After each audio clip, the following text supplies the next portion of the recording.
Hey everybody, Kyle here with Prescott Spice Company. Now we're gonna be cooking some hanger steaks today. So let's check it out.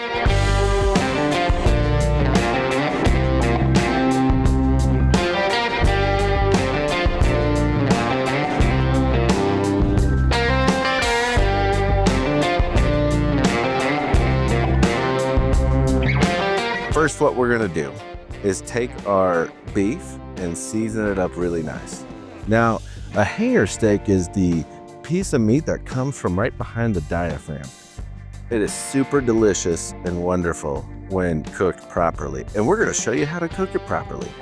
I also wanna give a big shout out to K4 Gourmet Beef. They sponsored this beef. They provided it so that we could show you how to cook it.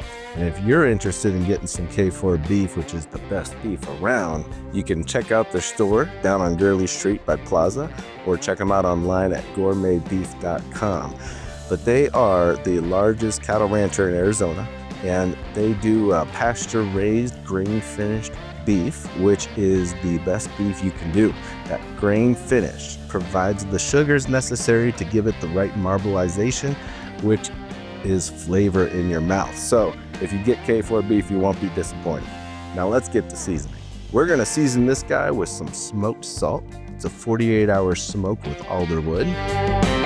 And we're gonna use some granulated garlic, fresh ground black pepper, and a little bit of cumin.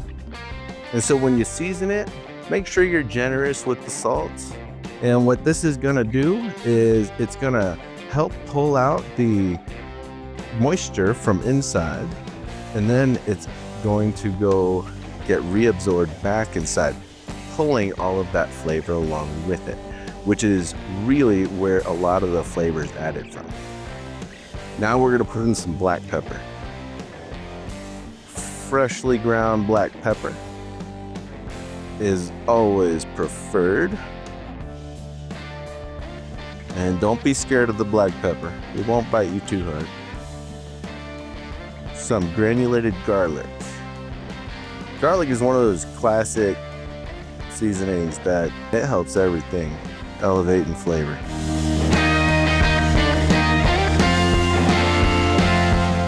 And then finally a little bit of cumin. A little bit of cumin goes a long way. If you get carried away, don't worry. I'm not going to tell anybody.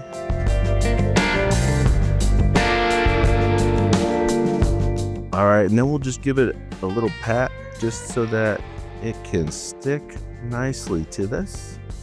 And then flip them over, and then we're gonna season all the sides.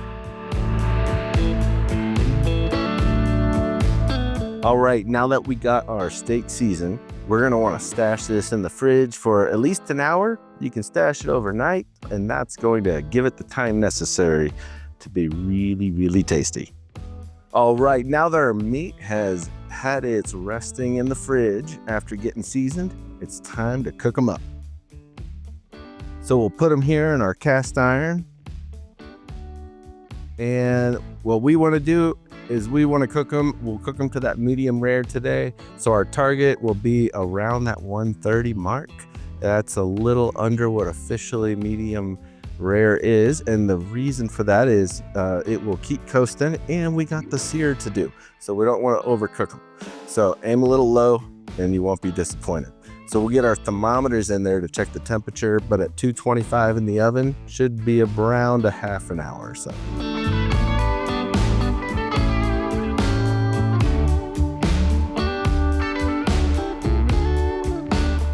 All right, now our meat has reached its target temperature, so we're gonna pull it out of the oven.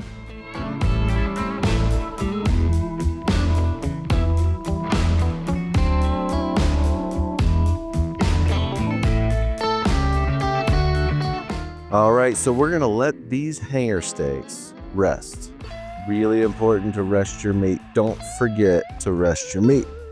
If we don't rest our meat, that heat from the oven is gonna coast right into the sear that we do. And so by resting your meat, you're gonna maximize the good meat right in the middle of the steak. You know, that nice pink center that you want.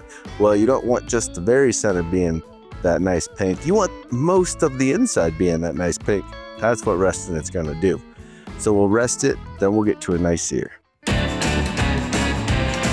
All right, now that our hanger steaks have had their rest, now it's time to put them on the grill.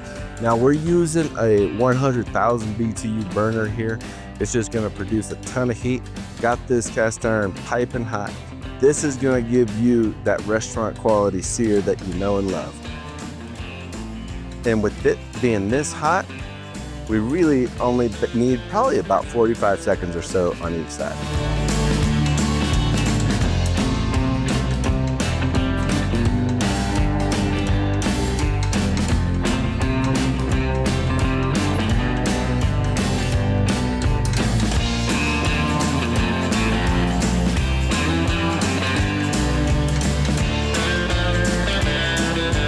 All right, now that our hanger steak has had its time to rest, now we get to cut it.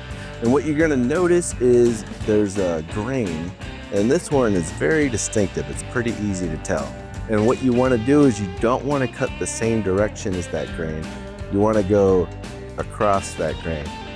If you go the same direction, you're gonna take a beautiful steak and find something really chewy and something that you don't really like.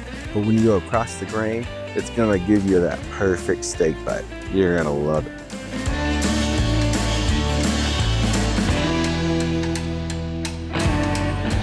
All right, there we go. Look at this. Now we got this beautiful steak. Wonderful crust on the outside, perfectly pink on the inside. This is something you're gonna put out and everybody's going to want more. If you wanted to add an extra pizzazz, which I'm all about adding extra pizzazz, by the way, what I like to do is take this caramelized onion balsamic and just drizzle it over the top. A little bit goes a long way. It's super good. I'm Kyle with Prescott Spice Company. Thank you for joining us today. If you're interested in any of our products, whether it be the spices, the balsamics, check us out at PrescottSpiceCompany.com. You'll also find recipes for this steak as well as others there too. See you next time.